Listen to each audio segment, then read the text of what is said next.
Hello students, देखो last class हम लोगों ने मेटलर्जी में डिस्कस किया था about the reduction of metal oxides into their metals, और हम लोगों ने रिडक्शन बाय कार्बन पढ़ा था। मैंने आपको बताया भी था कि जब भी आप कार्बन को as a reducing agent use कर रहे हो, we call it a smelting process. तो हम लोगों ने स्मेल्टिंग डिस्कस की थी। We have discuss the smelting of iron which took place in blast furnace. हमने पूरा ब्लास्ट फर्नेस को डिस्कस किया था, उसमें कितने जोन्स होते हैं, हर जोन का क्या टेम्परेचर होता है, क्या क्या वहां पे रिएक्शंस होती है। Further we are moving on second part of the reduction process, that is reduction by a more electropositive metal.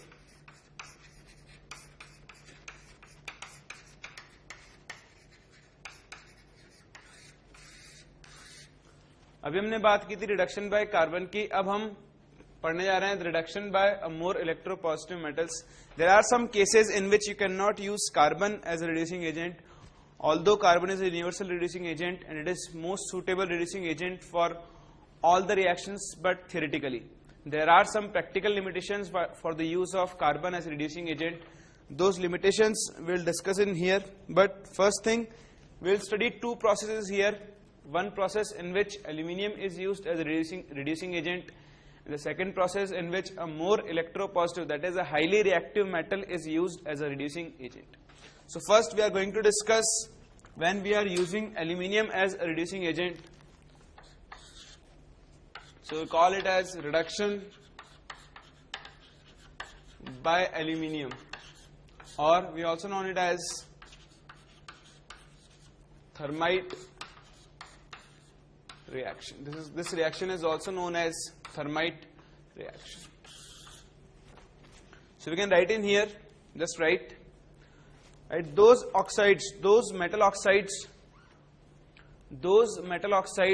which cannot be reduced,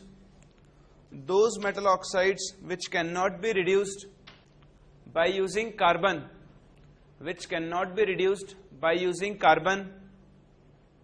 are reduced by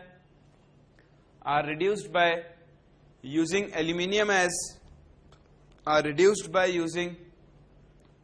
as reducing agent, are reduced by using aluminium as reducing agent. For example, chromium oxide, Cr2O3.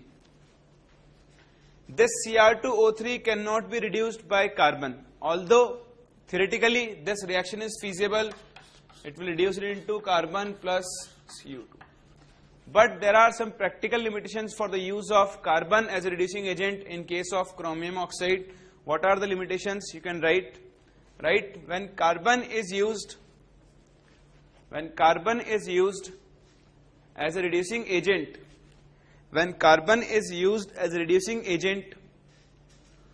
for the reduction of Cr2O3,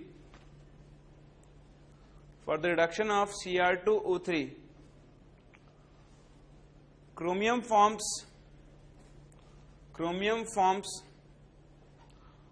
a carbide.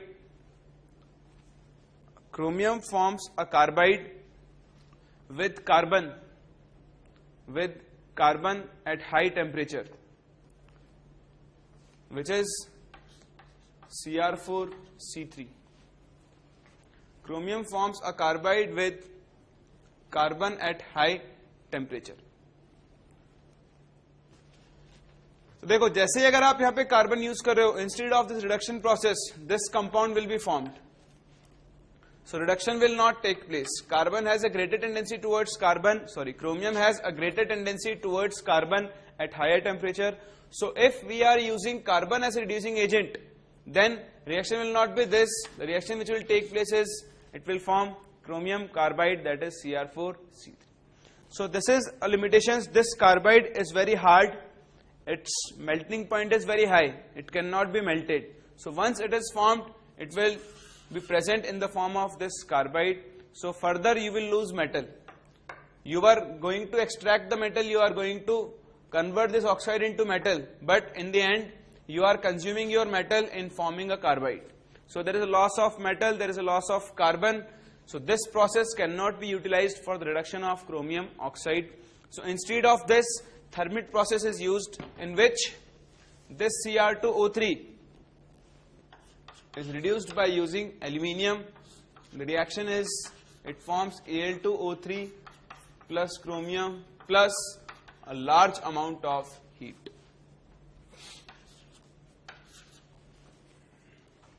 It is a highly exothermic reaction.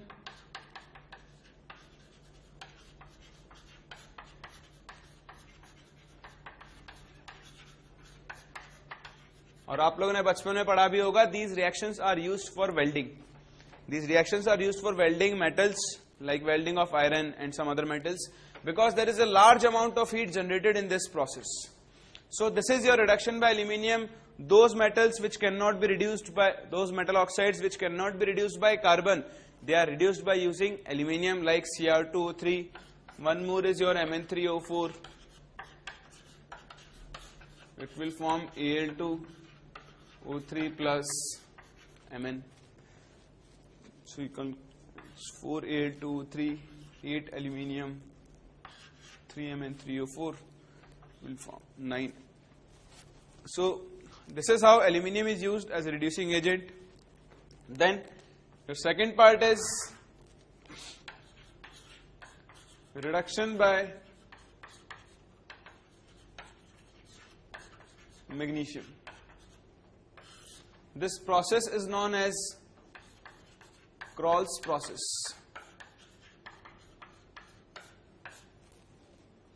It's a kind of same reaction, but in this reaction TiCl4 is reduced by using magnesium at a temperature of around 1000 degrees Celsius to 1150 degrees Celsius. It will give you Ti plus 2 MgCl2.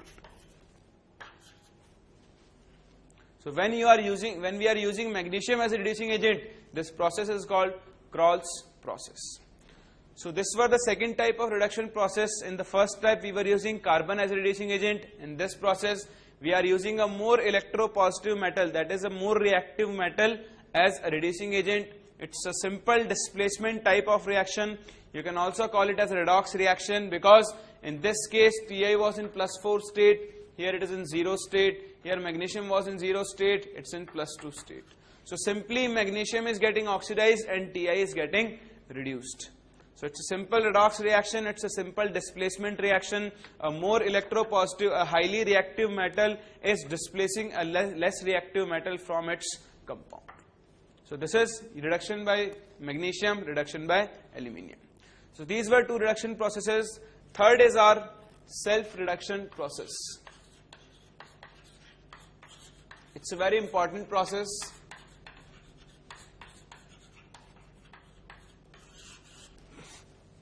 Because many times it's being asked in exams. It's very simple.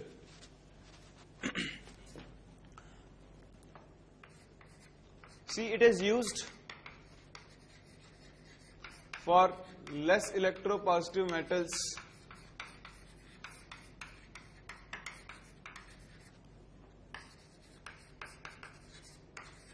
like copper, Pb, Hg. These three metals undergo self-reduction process. Generally, these three metals undergo self-reduction process. जब भी आपको self reduction की बात करनी है, mainly आपके पास दिमाग में पहले क्लिक करना चाहिए कि there is copper, mercury and lead which undergo self-reduction process. As the name suggests, there is no need of an external reducing agent. Thing is, there is no need of any external reducing agent,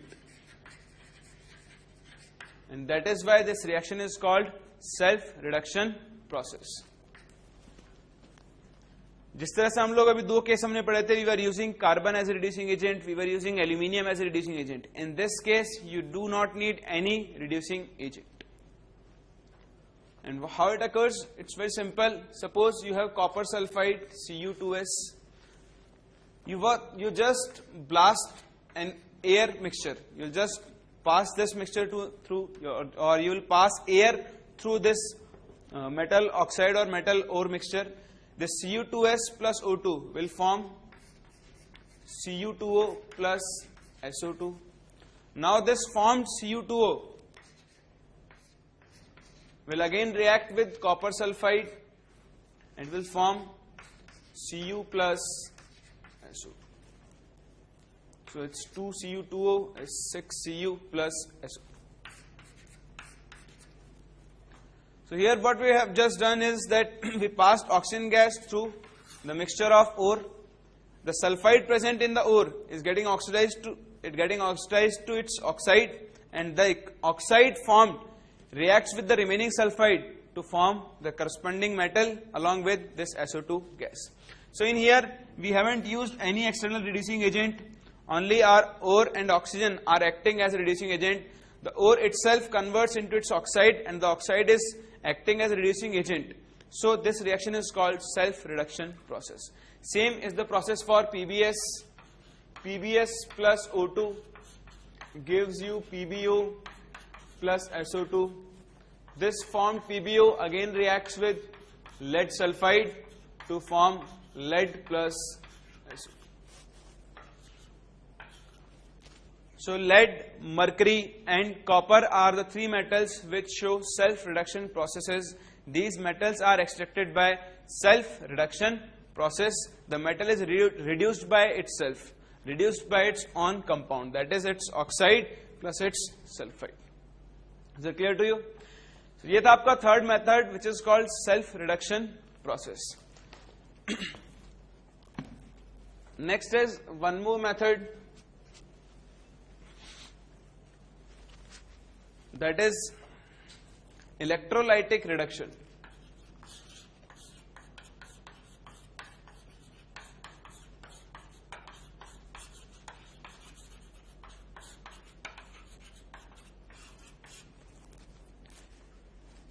In this method, the metal is obtained by reduction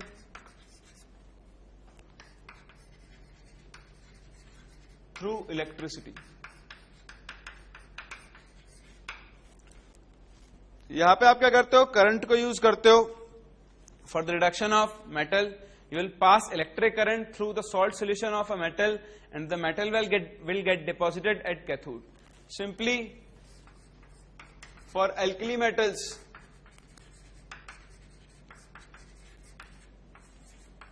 generally this method is used.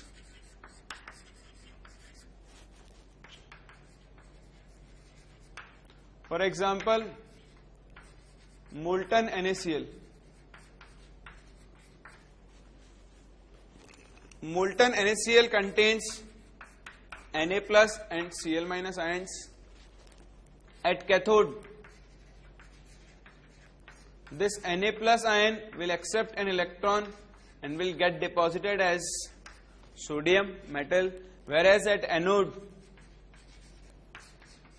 Cl minus will get oxidized and will form Cl2 gas. So this is your electrolytic reduction method in which you are reducing the metal using electricity. The metal will get deposited at cathode and at anode an oxidation reaction will take place and a gas or some element will be deposited accordingly. What are the ions present? What ions is participating? So it's simple. Electrolytic reduction is used for highly reactive metals like sodium, potassium, magnesium, aluminium, in which what you will just pass electricity through a molten salt solution or an aqueous salt solution of that metal. At cathode, the metal will be deposited, whereas at anode, some oxidation reaction will be taking place, giving some other products. So this was your electrolytic reduction method. These were some reduction methods which you are using or which we use during metallurgy of different metals. So now we have completed our third step, that is reduction of metal oxide into metal. We have used 4 types of reducing agents. First, carbon as a reducing agent. When we are using carbon as a reducing agent, this process is called smelting. Then we are using a highly reactive metal to reduce the metal oxides, in which we are using aluminium, we are using magnesium. When we are using aluminium, this process is called thermite process. When we are using magnesium, it's a specific process for the reduction of titanium chloride, and this process is called Kroll's process. Then next one was self-reduction process, in which you do not need any external reducing agent. What you have to do is just pass an air mixture or blow air through the ore mixture. The sulfide present in the ore will get converted into its oxide, and that oxide will react with remaining sulfide to form its metal, like copper, lead, mercury. Last one is electrolytic reduction, which is used for highly reactive metals because they cannot be reduced by normal methods. So electrolytic reduction is used, in which metal will be deposited at cathode, and at anode some products will be obtained due to oxidation of certain ions. So these were your some reduction methods. Now we are moving on to the next part, which is refining of metals. So just put a heading, refining of metals.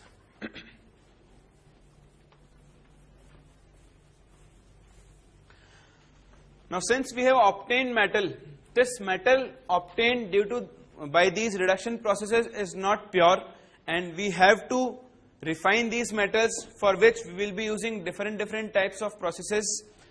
And we are starting with our first process.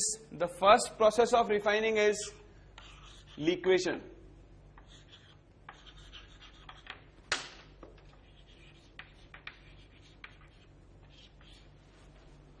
It's a very simple process. See, this process is used for metals having low melting points.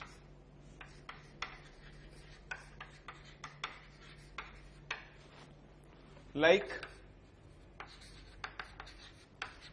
tin, lead, etc. This method is used for those metals which have low melting points like tin. What happens in this method? You have a slopy surface like this. In this case, metals have low melting point, but the impurities, these impurities are refractory in nature. We have already studied the term refractory. Refractory means the compounds which have very high melting points. So the impurities are refractory, that is that their melting point is very high. So when you heat the metals, you heat the impure metal, you will put an impure metal block here. This contains metal plus impurities. So it's an impure metal block. When you heat this, what will happen? Since metal has low melting point, metal will melt quickly and it will start flowing through this slopy surface. Whereas the impurities, since impurities have high melting point, they will not be melted on heating, so impurities will stay in solid form, but the liquid metal will start flowing and it will come to the bottom of this slopy surface, and here you will collect the liquid metal. So this is your pure metal, and here are your impurities. So we have removed the impurities from the impure metal and we have got our pure metal. So this is a simple method of refining of those metals which have low melting point like tin. See, in these refining methods, you have to memorize the method and the metals for which this method is being used.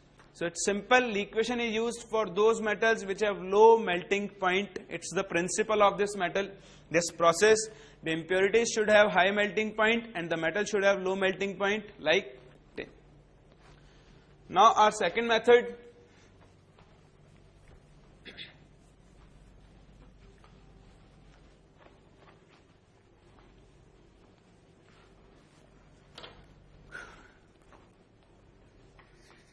Second method is distillation method.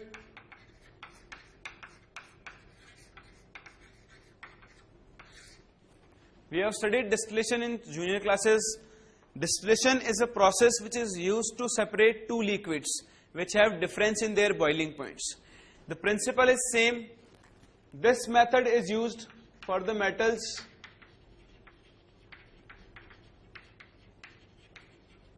which have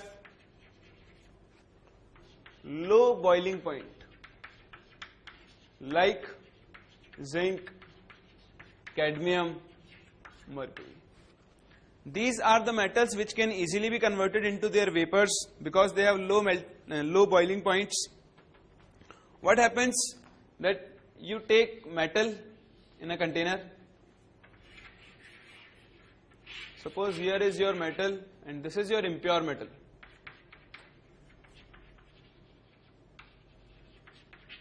That means it contains metal plus impurities. Now you seal this container and make a passage tube like this.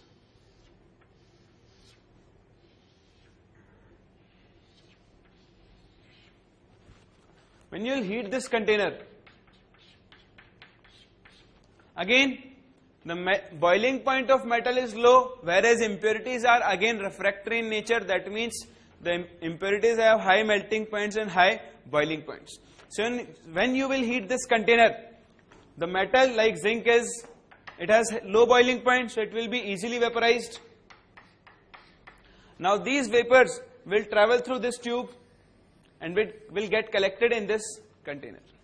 Since impurities have high boiling points, they will not be vaporized, only metal will be vaporized. So all the metal will move to this part, whereas impurities will be left behind. So what is left behind, we call it as a residue. And what is we are obtaining here in the condensed form is called a distillate. So our distillate contains the pure metal, whereas our residue contains the impurities. It's a simple process. आप यहाँ पे metal को heat करो, metal will form vapors. These vapors will travel through this tube and will get condensed in this container. Whatever is present in this container will be your pure metal, because impurities cannot be converted into their vapors. Only metal which has lower boiling point is converted into its vapors. So जितना भी metal आपका यहाँ पे present था वो सारा vapour form में convert होकर कहाँ पहुंच जाएगा, इस कंटेनर में, जबकि यहाँ पे आपके पास क्या रह जाएंगी, impurities in the form of residue. So this was your second method, which is known as distillation. It's a simple process. Then our third process is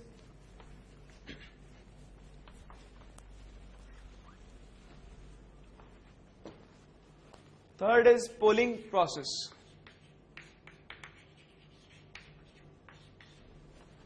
It's a specific process and it is used for the purification of copper or for the refining of copper. It's a very simple process. What we'll do in this process is freshly cut green wood poles are poured in a large container containing molten metal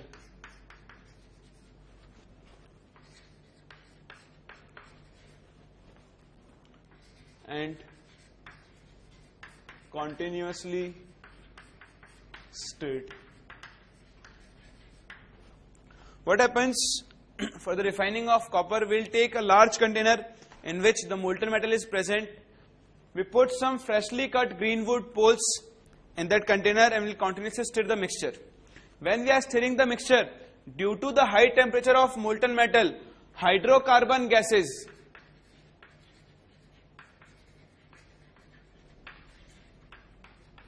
are released from the wood poles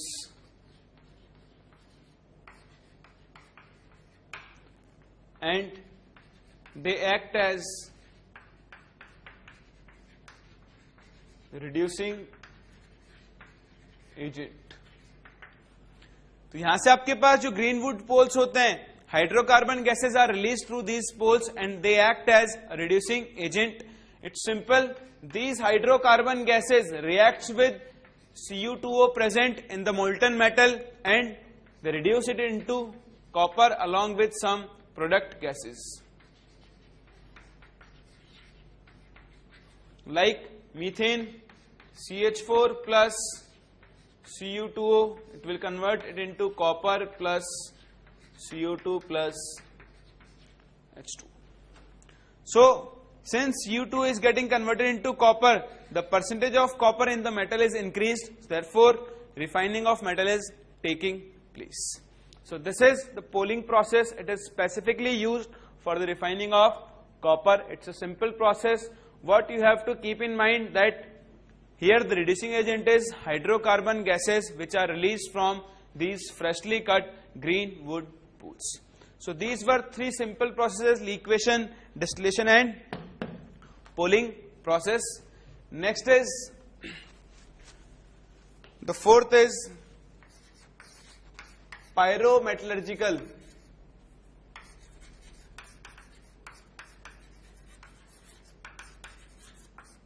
refining.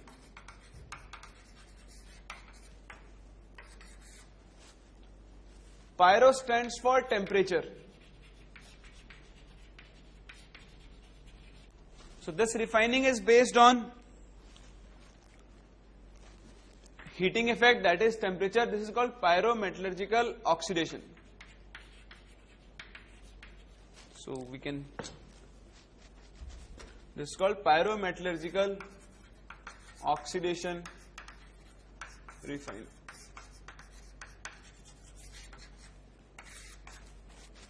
It's a very simple process. In this process, an air blast is passed through the metal at high temperature.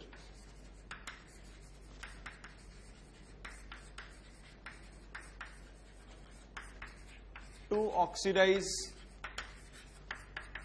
the impurities.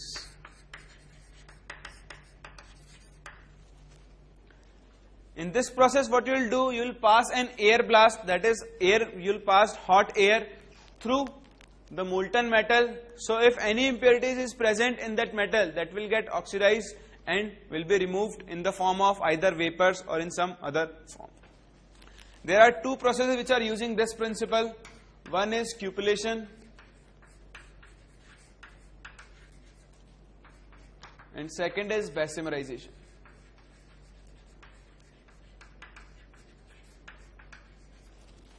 This cupellation is used to remove Pb from silver and gold. Cupellation is used to remove lead from silver and gold, whereas Bessemerization is used for the refining of copper.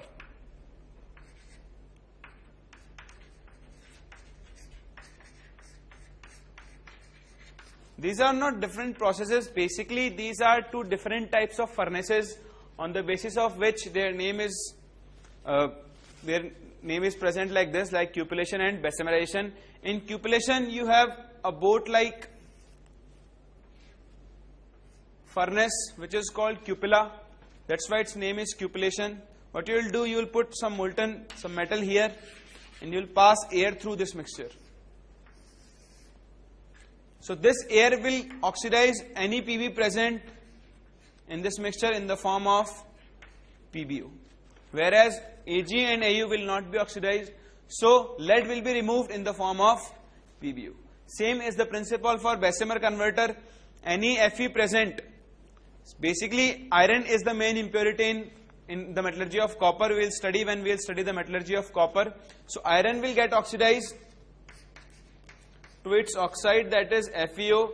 This FeO will further react with SiO2, which is our acidic flux, to form FeSiO3. This is a simple process.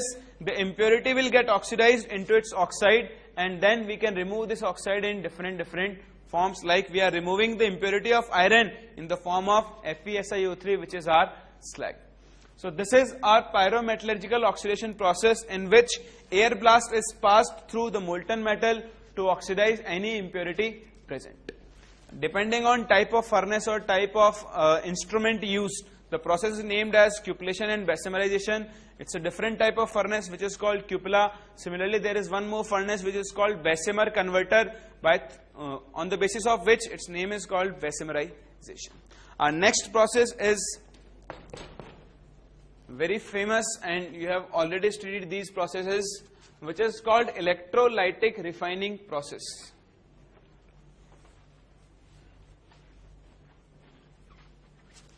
So next process, that is fifth one, is electrolytic refining process.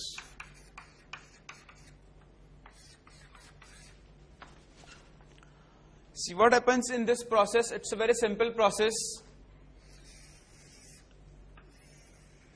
You take a container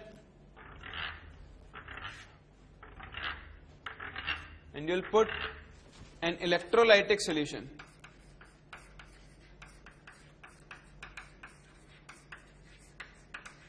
What is this electrolytic solution? This electrolytic solution is aqueous solution of the salt of the metal which has to be refined.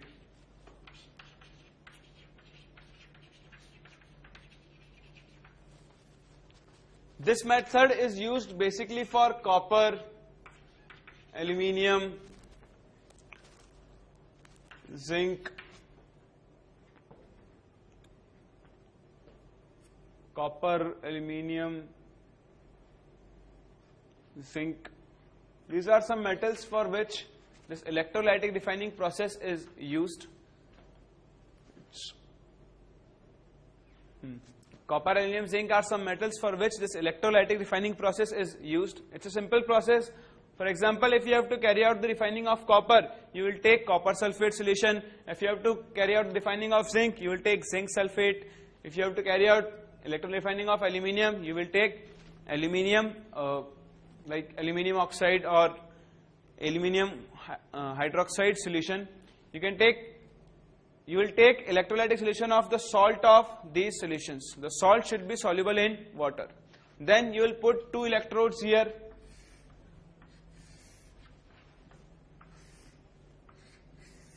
One is cathode and the other one is anode. What is anode? Anode is a thick sheet of impure metal.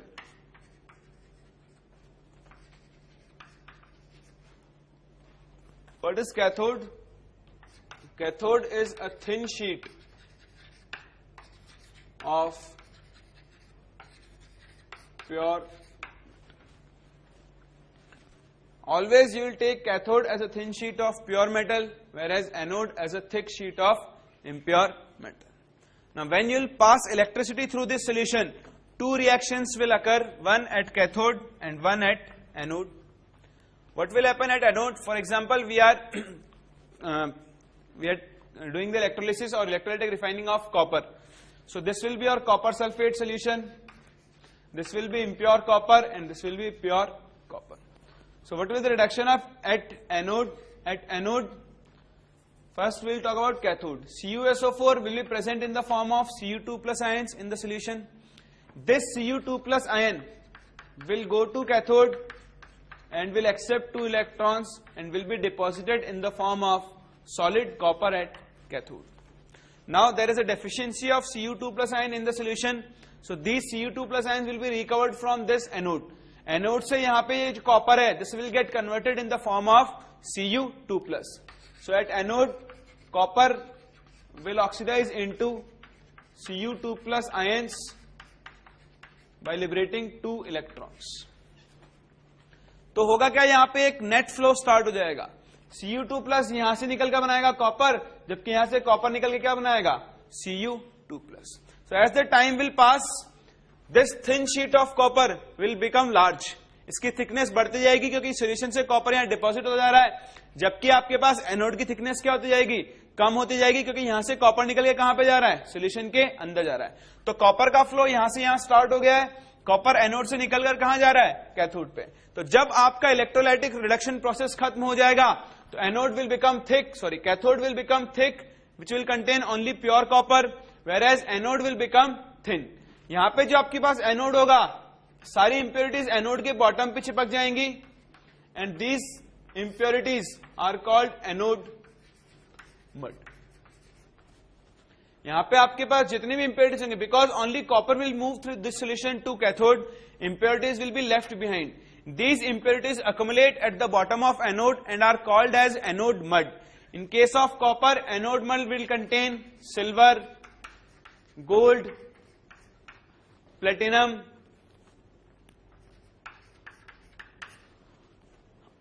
and these metals.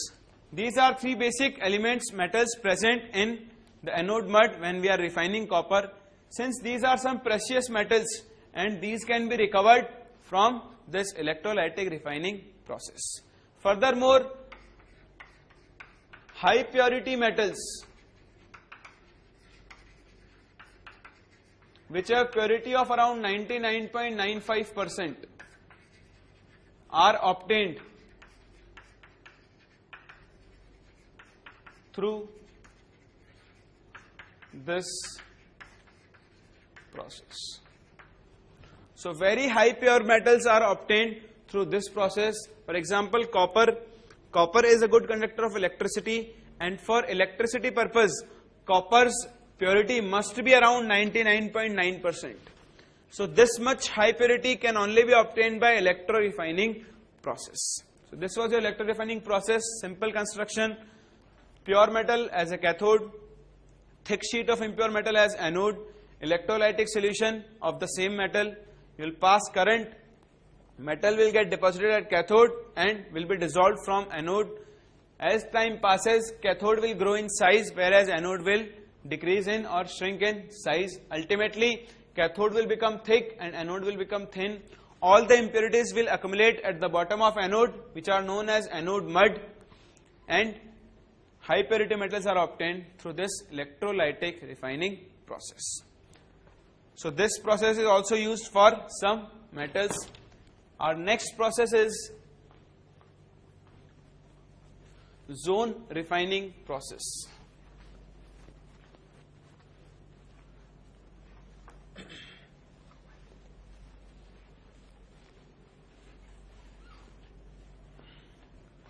Our sixth process is zone refining process. It's a very important process. First, it is used to obtain high purity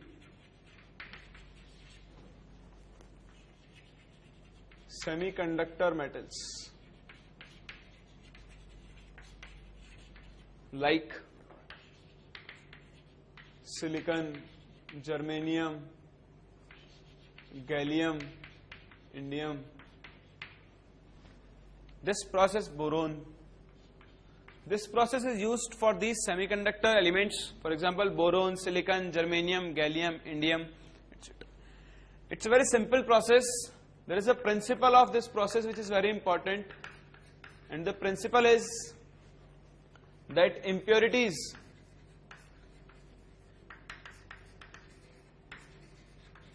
are more soluble in liquid state as compared to solid state. ये principal आपसे क्या कहता है? that impurities, if any present, are more soluble in liquid state as compared to the solid state. For example, मैं छोटा सा example देता हूं. Suppose that's a metal block. मैंने इसे दो पार्ट्स में डिवाइड कर दिया है. This part is solid, whereas this part is liquid. This is solid metal, whereas this is liquid metal. Now, suppose there is some impurity present in here in both sides. मैं आपसे कह रहा हूं कि impurities are more soluble in liquid. तो आप मुझे बताओ जो इंप्योरिटीज का अमाउंट है, जो इंप्योरिटीज का प्रोपोर्शन है, वो इस साइड में ज्यादा होगा या फिर इस साइड में ज्यादा होगा? Since impurities are more soluble in liquid form, तो इंप्योरिटीज क्या होंगी? जितनी भी इंप्योरिटी सॉलिड में प्रेजेंट होगी वो सब कहां मूव करने लग जाएगी? लिक्विड फॉर्म के अंदर। तो अगर सॉलिड और लिक्विड एक साथ कांटेक्ट में है तो जितनी भी इंप्योरिटी सॉलिड में होगी वो सारी किस तरफ मूव कर जाएगी? लिक्विड की साइड। क्यों? क्योंकि impurities are more soluble in liquid state. तो यहां पे जो भी इंप्योरिटी होगी उसकी सोल्युबिलिटी कम होगी, यहां पे क्या होगी? ज्यादा होगी। तो जो भी कोई इंप्योरिटी होगी that will move from solid to this liquid part. So this is your basic principle of zone refining process.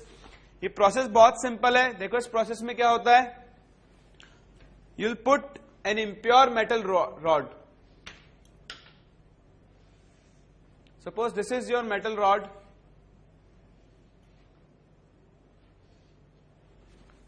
इस मेटल रॉड के चारों तरफ आपका एक मूविंग हीटर होता है, लाइक दिस।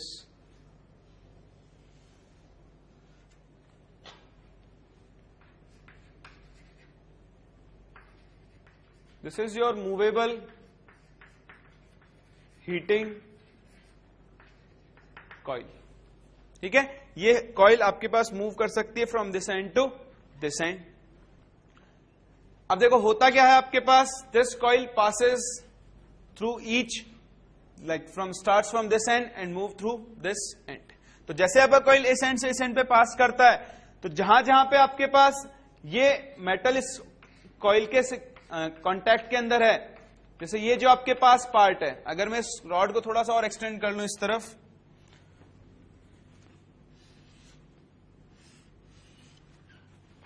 तो जो भी मेटल रॉड का पार्ट इस हीटर के अंदर है, this part will be in liquid state, whereas जो पार्ट पास कर चुका है, this part will be in solid state and this part will also be in solid state. So again जो मैंने आपको अभी एग्जांपल दिया था, this part is solid and this part is liquid.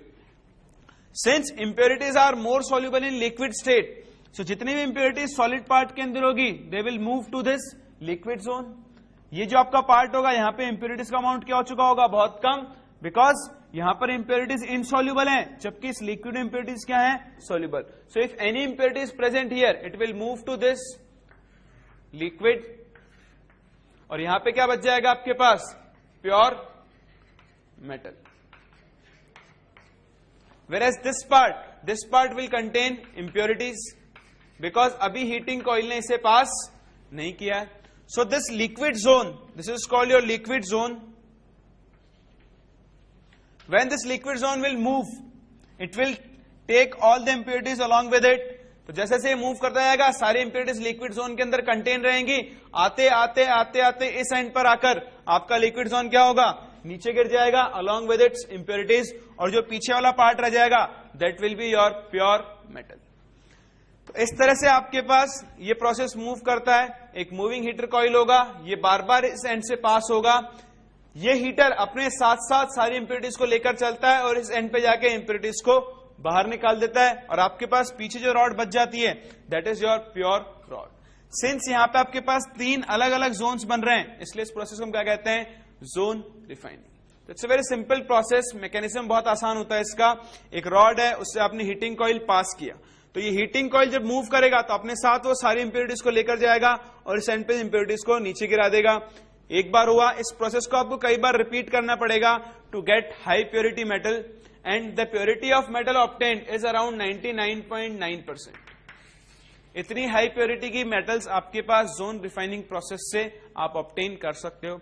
What is important in this process is for which type of metals it is used and what is the basic principle. The principle is that impurities are more soluble in liquid state as compared to the solid state. And the second thing is it is used for the semiconductor metals like boron, boron, silicon, germanium, gallium, indium, etc. So this was our zone refining process. Next process is, that is our 7th one, and the process is named as vapor phase refining.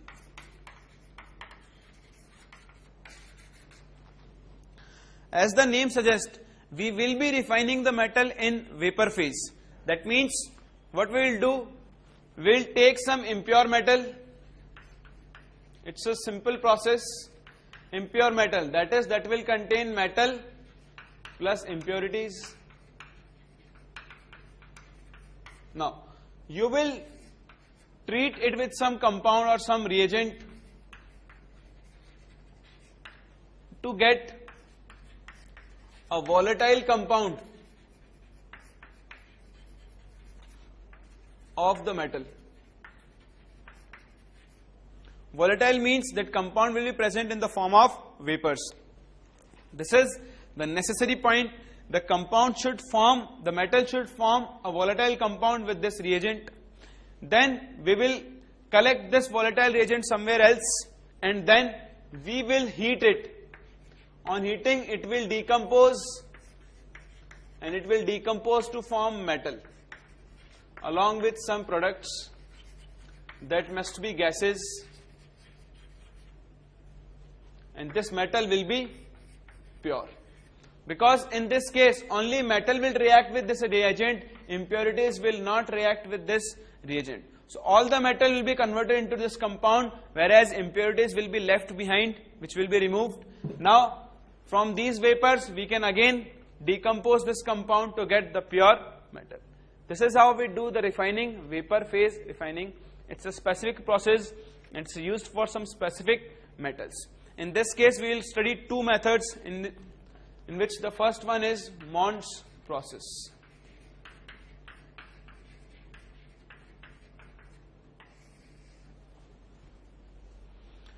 You can write Mond's process, right? It is used, Mond's process is used for the refining of nickel. Mond's process is used for the refining of nickel. In this process, nickel is reacted with carbon monoxide gas. In this process, nickel is reacted with carbon monoxide gas to form a complex compound,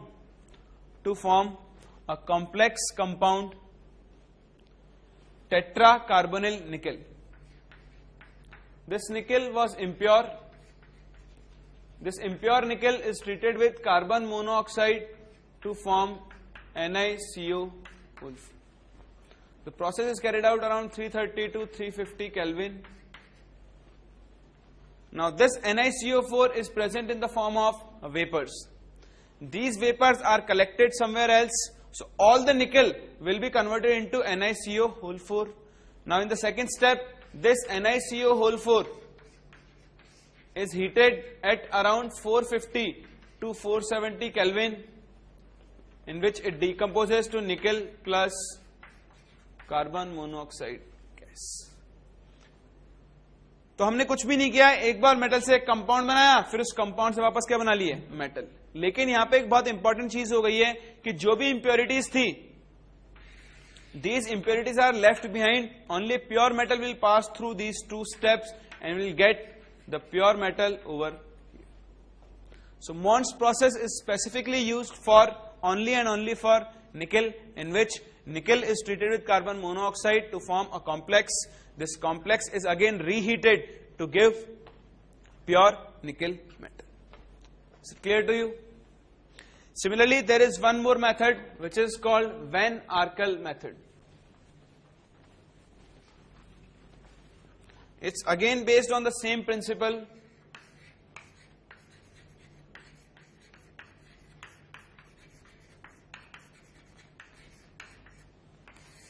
See, Van Arkel method is used for titanium, zirconium or hafnium. For these metals, this method is used. It's a simple process in which you will react titanium or zirconium with I2 to form their volatile compound, which is ZrI4. Now, when this ZrI4 is formed, an electric arc is struck which has a temperature of around 1400 Kelvin. At this temperature, this ZrI4 decomposes again back to Zr plus I2. Sorry, this is for zirconium. You can also use titanium for this process, there is no problem. So this was your impure zirconium, and here you will get pure zirconium. तो कुछ भी नहीं है process में, simply आपने क्या किया, zirconium लिया which was impure, उसकी रिएक्शन आपने I2 से करवाई, it will form ZrI4. Once ZrI4 is formed, you will struck an electric arc which has a higher temperature of around 1400 Kelvin. An electric arc can have a temperature of more than this temperature also. It will have a temperature of around 2000 degrees Celsius. But we can control the temperature by passing current. So when you will struck an electric arc between these two, in this mixture which contains ZrI4, then ZrI4 will decompose due to this higher temperature into Zr plus 2I2. Due to this higher temperature, zirconium is obtained in the form of vapors which are again condensed to get your liquid or solid metals. So what happens, that impurities are left behind here because only pure metal will participate in the reaction. Again, when you will decompose the compound, you will get the ultra pure metal. So this was vapor phase refining, in which you will obtain the compound in gaseous form and you will decompose it into its respective metals. So these were some refining processes. We have studied some around 7 refining processes. The first one was liquefaction, second one was distillation, third one was pyrometallurgical oxidation, then next one was our polling, after that electrolytic refining, then sixth one was our zone refining, and seventh is our vapor phase refining, which contains Mons process and Van Arkel method. So these were some refining processes which we do use in metallurgical processes. So we have completed our 4 steps of metallurgy. First one was concentration of metal, second was conversion of ore into its oxide, third one was conversion of oxide into crude metal, and the fourth one was refining of metal. हमने metallurgy के basic steps complete कर लिए हैं. From the next class we'll start with the metallurgy of individual metals. We'll go with the metallurgy of iron, copper, lead, silver and some more metals.